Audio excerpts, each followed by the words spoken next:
বাংলা সাধারণ রঙ্গালয়ের ইতিহাসে নেপোলিয়ান হিসাবে আখ্যাত হয়েছেন অমরেন্দ্রনাথ দত্ত। একাধারে অভিনেতা, নাট্য পরিচালক, নাট্যকার এবং বিভিন্ন গুণে গুণান্বিত এই অমরেন্দ্রনাথ দত্ত। আজকের ভিডিওতে আপনাদের বলবো বাংলা পেশাদার রঙ্গালয়ের অমর দত্তের কাহিনী। সাধারণ রঙ্গালয় প্রতিষ্ঠিত হবার 25 বছর পরে এমন এক দিকপাল ব্যক্তির আবির্ভাব হয়েছিল বঙ্গ রঙ্গজগতে, যিনি রঙ্গালয়ের সার্বিক উন্নতির জন্য অজস্র অর্থ ব্যয় করেন। শেষ জীবনে নিঃস্ব হয়ে গিয়েছিলেন তিনি নট নাট্যকার, নাট্য নির্দেশক অমরেন্দ্রনাথ দত্ত। তাকে বলা হয় বাংলার রঙ্গমঞ্চের নেপোলিয়ান। নাট্যশালার ইতিহাসে এক উজ্জ্বল ব্যক্তিত্ব তিনি। একই রঙ্গশালায় বারবার হাত বদল হয়েছে, নতুন কর্ণধার এসেছে রঙ্গালয়ের হাল ধরতে। দেনার দায়ে হালও ছেড়েছেন তিনি কখনো কখনো, আবার নতুন লোক এসে ভরাডুবি নৌকার হাল ধরেছেন। তার মধ্যেই নিজের কর্মদক্ষতায় ভাস্বর হয়ে আছেন অমর দত্ত। কলকাতার কায়স্থ সমাজে বিশেষ প্রতিষ্ঠাপন্ন চোরবাগানের দত্ত পরিবারে অমরেন্দ্রনাথ দত্তের জন্ম। সেকালে চোরবাগানে লক্ষ্মীনারায়ণ দত্তের বাড়িতে 12 মাসে 13 পার্বণ লেগে থাকত। সেই সঙ্গে থিয়েটার, যাত্রা, গান বাজনার আসর বসত। সধবার একাদশীর 7ম অভিনয় হয়েছিল এই চোরবাগানের দত্ত বাড়িতেই। চোরবাগানের দত্ত পরিবার কলকাতার আদি বাসিন্দা। মুক্তারাম বাবু স্ট্রিটে এই দত্ত পরিবারের বাসগৃহ ছিল। এই অভিজাত বংশেই পরবর্তীকালে জন্মগ্রহণ করেছিলেন নট নাট্যকার এবং নির্দেশক অমরেন্দ্রনাথ দত্ত। বিংশ শতাব্দীর গোড়ার থেকেই অমরেন্দ্রনাথ ছিলেন মঞ্চ জগতের অন্যতম প্রাণপুরুষ এবং অভিনয় জগতের প্রধান আকর্ষণ। মাত্র 19 বছর বয়সে 1897 সালে 1200 টাকা অগ্রিম দিয়ে এবং মাসিক 250 টাকায় ভাড়া নিয়ে এমারেল্ডের নতুন নামকরণ করেন ক্লাসিক থিয়েটার। এর পূর্বে 1895 সালে তিনি শৌখিন নাট্যদলে পলাশির যুদ্ধ নাটকে প্রথম আত্মপ্রকাশ করেন। কলকাতা শহরের এক বনেদি বংশের সন্তান হয়ে থিয়েটার পরিচালনার কাজে নিযুক্ত হওয়ায় তার আত্মীয় পরিজনরা যেমন তাকে ভালো চোখে দেখেননি, তেমনি সেকালের শিক্ষিত সমাজের কাছেও তাকে নিন্দনীয় হতে হয়েছে। তথাপি নটনাথের সেবায় সমাজ সংসার ত্যাগ করতেও তিনি কুণ্ঠিত হননি। তার একজন দাদা, সে যুগের বিশিষ্ট শিক্ষাবিদ, বাগ্মী, মনীষী হীরেন্দ্রনাথ দত্ত তাকে এ কাজ থেকে নিবৃত্ত করতে যথেষ্ট চেষ্টা করেও ব্যর্থ হন। অত্যন্ত একরোখা জেদি মানুষ ছিলেন অমর দত্ত। এই থিয়েটারের ব্যবসা পরিচালনার ব্যাপারে বহু মামলা মকদ্দমার সম্মুখীন তাকে হতে হয়েছে। এমনকি নটগুরু গিরিশচন্দ্রের সঙ্গেও মামলা হয়েছে তার। মিনার্ভা ক্লাসিক থিয়েটারে একই সময়ে বঙ্কিমচন্দ্রের সীতারাম মঞ্চস্থ হয়। মিনার্ভায় সীতারামের নাট্যরূপ দেন গিরিশচন্দ্র ঘোষ স্বয়ং, ক্লাসিকে নাট্যরূপ দেন অমরেন্দ্রনাথ দত্ত। উভয়েই নাম ভূমিকায় অবতীর্ণ হন। গিরিশচন্দ্রের সঙ্গে প্রতিযোগিতায় নিজেকে প্রতিষ্ঠিত করার জন্য অমরেন্দ্রনাথ সদম্ভে প্রচারপত্রে লিখতেন, অশ্বপৃষ্ঠে সীতারাম কি অপূর্ব শোভা, ছোটে যেন রথিবারে গিরিশ প্রতিভা। নটগুরু স্বনেরণ দম্ভে করে আস্ফালন, ক্লাসিকে সীতারাম বলদৃপ্ত যুবা। কিন্তু তার চরিত্রের সবচেয়ে বড় গুণ ছিল কোনো কারণে যাদের প্রতি তিনি বিরূপ হয়েছেন, বহু ক্ষেত্রে শতপ্রবৃত্ত হয়েই আবার তাদের সঙ্গে ভুল বোঝাবুঝির অবসান ঘটিয়ে সখ্যতা স্থাপন করেছেন। কিন্তু গিরিশ ঘোষের সঙ্গে তার ছিল বিরোধের সম্পর্ক। তুমুল প্রতিযোগিতা চলত দুজনের মধ্যে। অমর দত্তের চারিত্রিক দৃঢ়তা ছিল অপরিসীম। থিয়েটারের দর্শক বৃদ্ধি এবং উন্নতিকল্পে তিনি নানারূপ পরীক্ষা নিরীক্ষা করতেন, আর এজন্য অজস্র অর্থ ব্যয় করে তিনি দেউলের খাতায় নাম রেখেছিলেন। দিন দুঃখী কেউ তার কাছে সাহায্য প্রার্থী হয়ে এলে ধার করেও তাদের অভাব মোচনের চেষ্টা করতেন অমর দত্ত। শেষ জীবনে তিনি নিঃস্ব হয়ে যান। থিয়েটারে অভিনেতা এবং ম্যানেজারের চাকরি নিতে বাধ্য হন। অমরেন্দ্রনাথই সর্বপ্রথম রঙ্গালয় সম্পর্কিত সৌরভ, রঙ্গালয় এবং নাট্যমন্দির নামক মাসিক এবং সাপ্তাহিক পত্রপত্রিকা প্রকাশ শুরু করেন।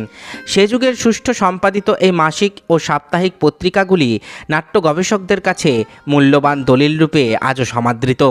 থিয়েটারের দর্শক বৃদ্ধিকল্পে অমরেন্দ্রনাথ দত্ত দর্শকদের নানারূপ উপহার দিয়ে পরিতুষ্ট করতেন। থিয়েটারের বিজ্ঞাপনে তিনি চমক সৃষ্টি করেছেন। রং বেরঙের পোস্টার, হ্যান্ডবিল, গ্রীষ্মের দিনে পেস্টবোর্ডের পাখায় প্রোগ্রাম ছাপিয়ে দর্শকদের হাতে তুলে দিয়েছেন অমর দত্ত।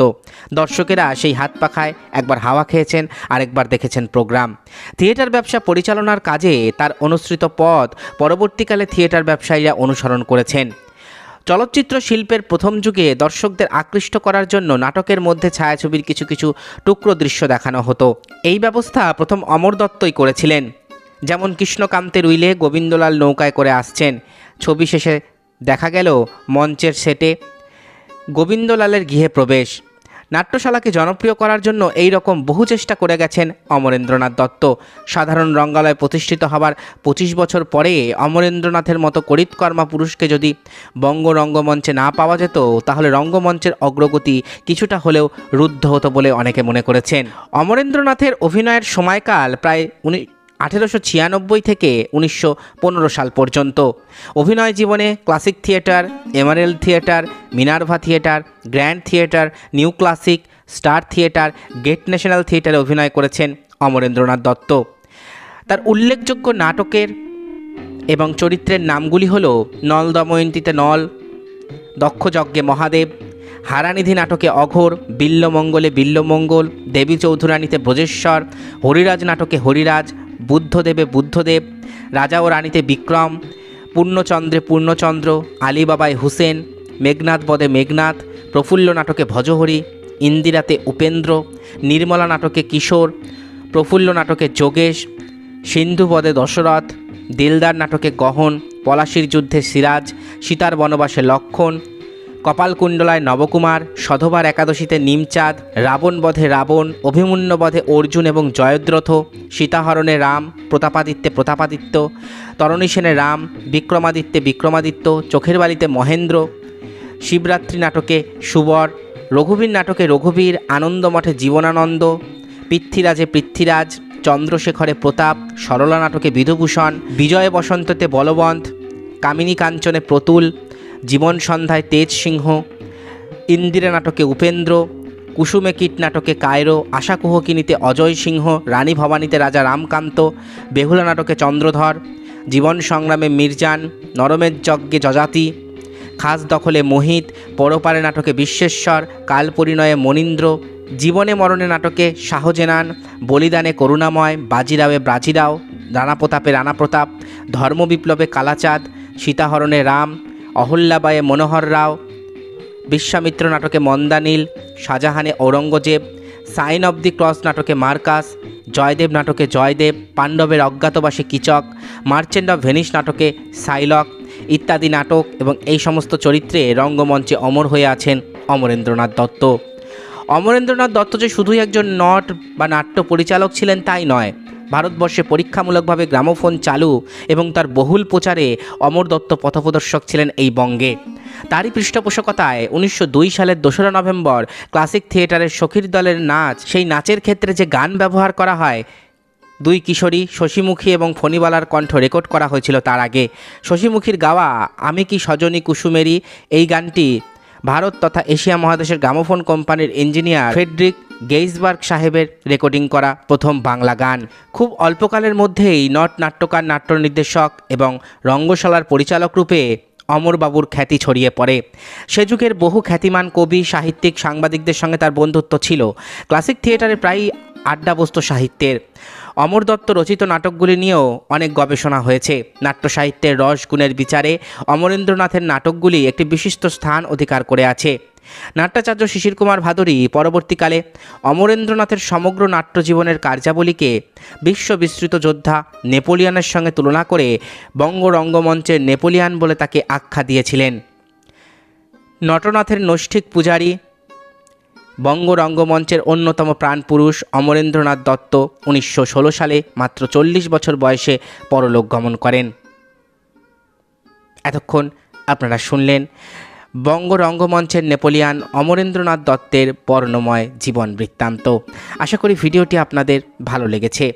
আমার চ্যানেলের ভিডিওগুলো যদি আপনাদের ভালো লাগে তাহলে অবশ্যই চ্যানেলটি সাবস্ক্রাইব করুন, পাশে থাকা বেল আইকনটি ক্লিক করে দিন যাতে পরবর্তী ভিডিও নোটিফিকেশান খুব তাড়াতাড়ি আপনাদের কাছে পৌঁছে যায়।